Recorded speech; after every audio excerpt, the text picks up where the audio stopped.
अब हमारे पास next example है।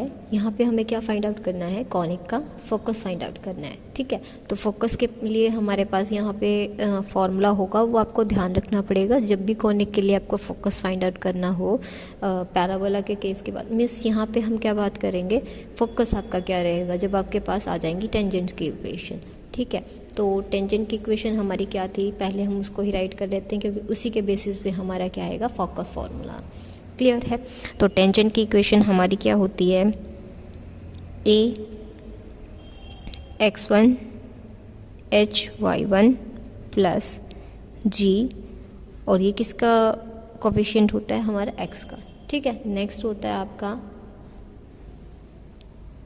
hx1 by1 प्लस f, ये आपका कोफिशिएंट रहेगा y का, साथ में आपके पास होता है c इज इक्वल्स टू 0। ठीक है, अब ये हमारी किस चीज़ की इक्वेशन थी, टेंजेंट की इक्वेशन। यहाँ से हमें फर्दर आगे क्या करना होगा,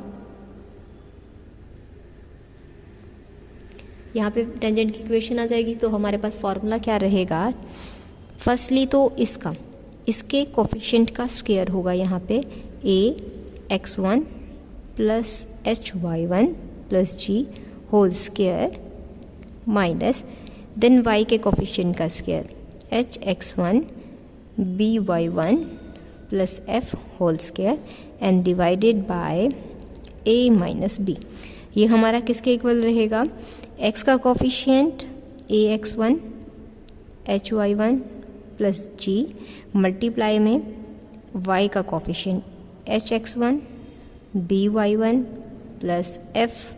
ठीक है, डिवाइडेड बाय क्या रहेगा, h।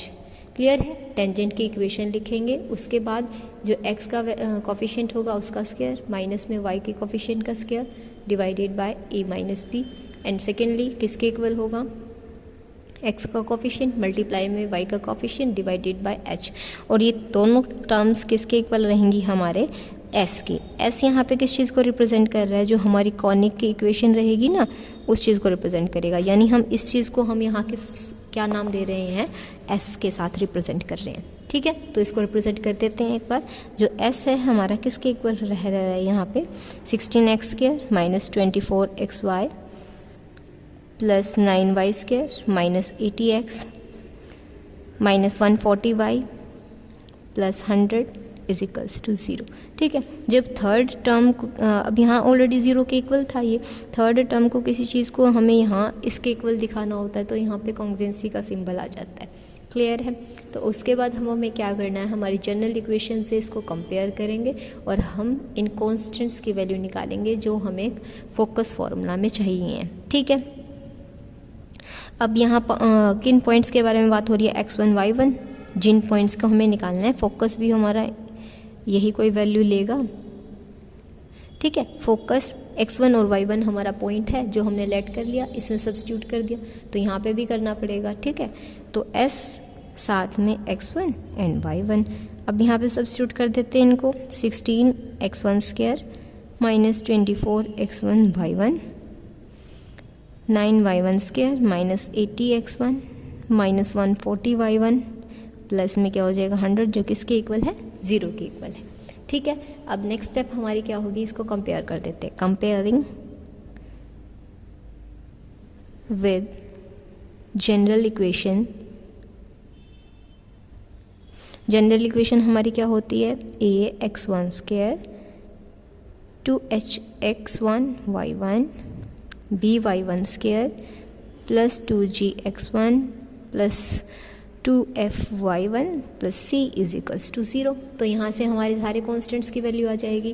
क्या आएगी, फर्स्ट कॉन्स्टेंट की वैल्यू क्या हो जाएगी, a is equals to 16, second 2h minus 24 के इक्वल है तो h हमारा आ जाएगा माइनस 12, b हमारा 9 के इक्वल रहेगा, 2g माइनस 80 के इक्वल तो g हमारा होगा माइनस 40 और 2f माइनस 140 के इक्वल है तो यहाँ से हमारा f हो जाएगा minus 70 and c becomes equals to 100।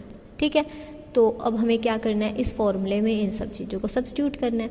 उठा के रख देते हैं इन वैल्यूज़ को।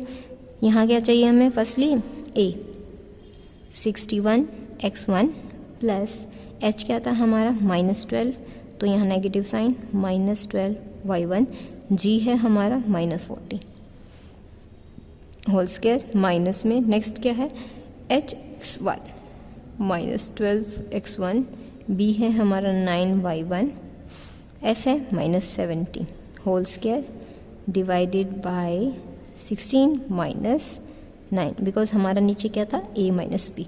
अब नेक्स्ट टर्म में हमें क्या करना है, इन दोनों वेरिएबल्स का प्रोडक्ट करना है, ठीक है, जो कोफिशिएंट्स थे x और y के। तो यहाँ क्या रहेगा 16x1 -12y1 -40 मल्टीप्लाई में -12x1 plus 9y1 -90 divided by क्या आ जाएगा आपका h की वैल्यू क्या थी -12। ये किसके इक्वल है हमारा s के इक्वल, जो x और y1 की कोफिशिएंट्स की टर्म वेरिएबल्स की टर्म्स में है। तो इसको इसके इक्वल रख देंगे यहाँ से 16x1 square -24x1 y1 plus 9y1 square -80x1 -140 y1 plus 100 is equals to 0। ठीक है, तो अब क्या करेंगे, यहाँ से इनको थोड़ा सा और सॉल्व कर लेंगे। फिर सॉल्व करने के बाद फर्स्ट 2 वैल्यूज़ को लेंगे, हमारे पास एक इक्वेशन फॉर्म हो जाएगी। देन सेकंड 2 वैल्यूज़ को लेंगे, फिर हमारे पास एक और इक्वेशन आ जाएगी। इनको सॉल्व करने के बाद जो 2 इक्वेशंस आ जाएंगी, उन इक्वेशंस की हेल्प से हम या तो आप क्रॉस मल्टीप्लिकेशन मेथड अडॉप्ट कर सकते हो, या आपके पास सब्स्टिट्यूशन मेथड होता था, या एलिमिनेशन होता है। 3 मेथड से, इन तीनों मेथड में से कोई भी जो आपको परफेक्ट लगे उस मेथड को चूज़ करेंगे, और उसकी हेल्प से हम यहाँ पे x1 और y1 की वैल्यू को क्या कर लेंगे, फाइंड आउट कर लेंगे। ये थोड़ा कैलकुलेटिव पार्ट है, मैं वीडियो स्किप करके इसको कंप्लीट कर देती हूँ। और maybe if you wants to continue then you can continue it. क्या रहेगा यहाँ पे, इस टाइप की इक्वेशंस को हम किस तरह से सॉल्व कर सकते हैं, इसको हम फर्स्ट फंक्शन कंसीडर कर लेंगे, ये हमारी सेकंड वैल्यू हो जाएगी। तो किस तरह से हमारी स्क्वायर ओपन होगा, फर्स्टली क्या होता है फर्स्ट वैल्यू का स्क्वायर, तो यहाँ क्या होगा 16x1 -12y1 square plus 40 square minus में 2 इंटू में 40, साथ में आ जाएगा 16x1 -12y1। ठीक है, नेगेटिव साइन, और अब हमारे पास ये टर्म आ जाएगी यहाँ से। ये क्या था आपका, ये फिर से फर्स्ट फंक्शन, और ये हमारी सेकंड फंक्शन वैल्यू हो जाएगी। यहाँ क्या आएगा आपका 9y1 -12x1 स्क्वायर प्लस में 70 स्क्वायर, और साथ में क्या आ जाएगा -2, साथ में क्या था आपका 70, और यहाँ 9y1 -12x1। ठीक है, डिवाइडेड बाय में क्या था इनके 16 - 9 कितना रहेगा आपका, 16 माइनस में 9 कितना हो जाएगा 6 and 3 more 7। ठीक है, ये किसके इक्वल था, इसके इक्वल था। यहाँ प्रोडक्ट भी कर लेते हैं। सो अब हमने इसको क्या कर लिया, कैलकुलेटिव पार्ट को एक्सपेंड कर लिया। ये आपका फर्स्ट स्क्वायर हो गया था, ये सेकंड का स्क्वायर, माइनस में 2 इंटू में ए भी आ जाता है। सिमिलरली इसको एक्सपेंड किया, अनडिवाइडेड बाय में हमारा क्या था 7 था। ठीक है, तो यहाँ पे अब हमारा क्या हो जाएगा,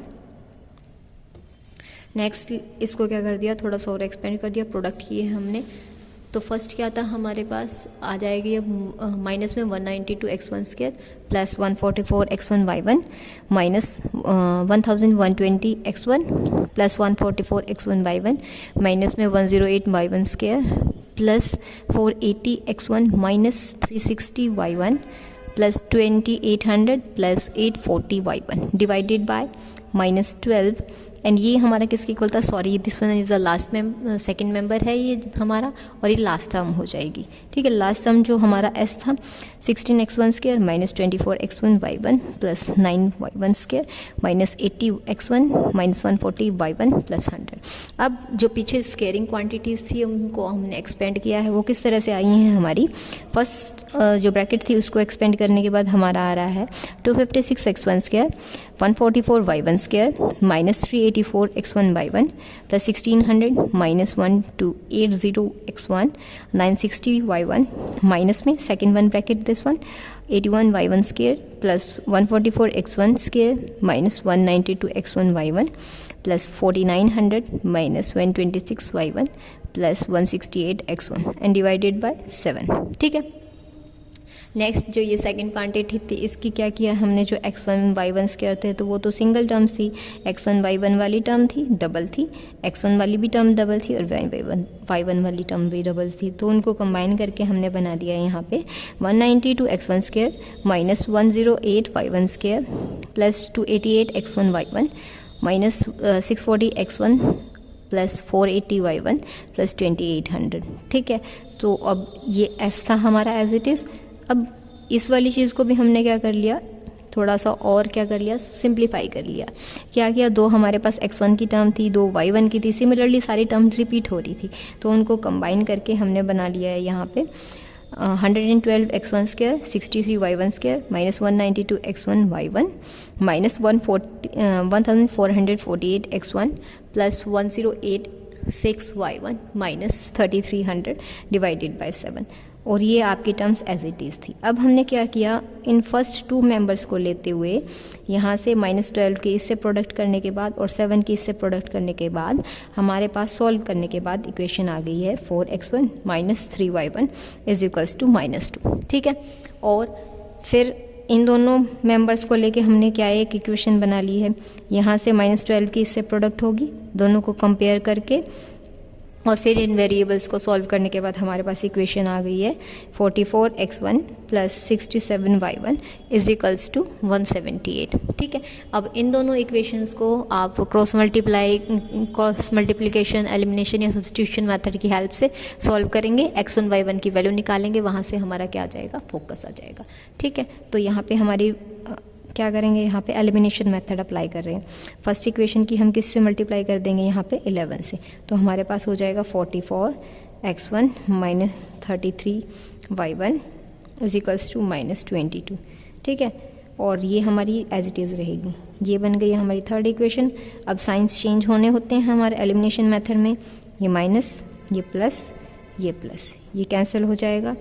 यहाँ से क्या आ जाएगा आपका 0 and 1 carry 100y1 is equals to, यहाँ क्या हो जाएगा आपका 0 1 कैरी 0 एंड 1 2, सो y1 हमारा क्या आ जाएगा यहाँ से 200 डिवाइडेड बाय 100, तो y1 की वैल्यू आ गई है हमारी 2। इस y1 की वैल्यू को उठा के हम क्या कर देंगे, हमारी किसी भी इक्वेशन में सब्स्टिट्यूट कर देंगे, तो हमारी क्या आ जाएगी x1 की वैल्यू। तो इस वाली वैल्यू में इक्वेशन में सब्स्टिट्यूट कर देते हैं, हमारी 4x1 माइनस 3y1 क्या था 2 इज इक्वल्स टू -2, ये आपकी वैल्यू उधर चली जाएगी, तो x1 होगा -2 प्लस 6, 4x1 किसके इक्वल आ जाएगा 4, तो x1 हमारा किसके इक्वल आ गया 1, तो x1 आ गया 1 एंड y1 आ गया हमारे पास 2, तो फोकस हमारा क्या हो जाएगा 1 एंड 2। यही हमें क्या करना था, फाइंड आउट करना था। अगर आपको किसी भी कॉनिक का फोकस फाइंड आउट करना है तो आपके पास यही फॉर्मूला रहेगा। फर्स्टली आपको क्या करना है, टेंजेंट की इक्वेशन राइट करनी है, उसमें से क्या करेंगे, जो x का कोफिशिएंट होगा उसका स्क्वायर आएगा, माइनस में y के कोफिशिएंट का square divided by a minus b, जो किसके इक्वल होगा, x का कोफिशिएंट मल्टीप्लाई में y का coefficient divided by h and then equals to जो हमारी इक्वेशन गिवन होगी आपको कॉनिक की। ठीक है, फिर क्या करेंगे, उनको थोड़ा सॉल्व करने के बाद फर्स्ट टू मेंबर्स को जैसे हमने कंपेयर किया था, फिर हमारे पास एक इक्वेशन आ गई थी और लास्ट टू मेंबर्स को कंपेयर करने के बाद हमारी इक्वेशन आ गई थी। इन इक्वेशंस को सॉल्व आउट करने के बाद हमारे पास हमारा फोकस आ जाएगा। ठीक है, x की वैल्यू आ जाएगी और y की वैल्यू आ जाएगी। ओके, क्लियर है, ये था हमारा क्वेश्चन यहाँ पे।